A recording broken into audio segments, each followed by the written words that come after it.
মুক্তিযোদ্ধাকে বঙ্গবন্ধু ২০০০ টাকা করে দেওয়ার চেষ্টা করেছেন, সবাইকে দিতে পারেননি। এইটারও বিরুদ্ধে আমি, এইটাও আমি চাই না। আমি ব্যক্তিগতভাবে মনে করি এই কোটার সিস্টেমে আমি নিব কোটা, আমার সন্তান নিবে, আমার সন্তানের সন্তান নিবে, এটা আমি সাপোর্ট করি না। কারণ যা কিছু অবদান করছে এটার কোনো মূল্যায়ন হয় না। যারা মুক্তিযোদ্ধা তাদেরকে কোটি টাকা দিয়ে, বাড়িঘর দিয়ে, পুরা দেশটাকে দিয়ে দিল, আমি মনে করি যে তার দাবি পূরণ হবে না। একজন মা পর্যন্ত কান্নাকাটি না করলে সন্তানকে খাবার দেয় না।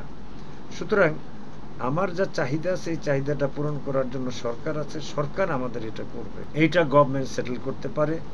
গভর্নমেন্টের চাইতে বেশি পারে সেই সমস্ত প্রতিষ্ঠান, যে সমস্ত প্রতিষ্ঠান আমার দাবিটাকে পূরণ করতে পারে ইচ্ছা করলে, তারা যদি করে সেটা আইনমাফিক কি বেআইনি, এটা সিদ্ধান্তের জন্য হবে কোর্ট কাচারি।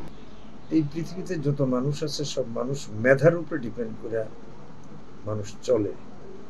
যার জ্ঞান যত বেশি, যত পরিপক্ক, যত বেশি স্মার্ট, যে সে তত বেশি ভালো কাজ করতে পারে। ইচ্ছা করলে সেই মেধাটাকে খারাপ কাজেও লাগাইতে পারে। বাট আমি মনে করি মেধার গুরুত্ব দেওয়া উচিত, কারণ একটা বিবেকবান মানুষ অন্যায় কাজ, অপরাধের কাজ কম করে আমি মনে করি।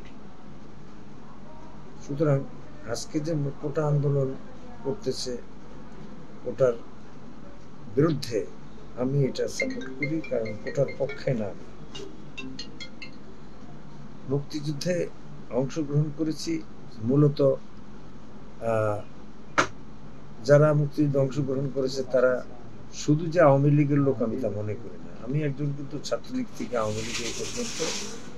আমি বিশ্বাস করি এই দেশের নাগরিক যারা দেশকে ভালোবাসে তারা মুক্তিযুদ্ধকে সাপোর্ট করেছে, মুক্তিযুদ্ধে অংশগ্রহণ করেছে।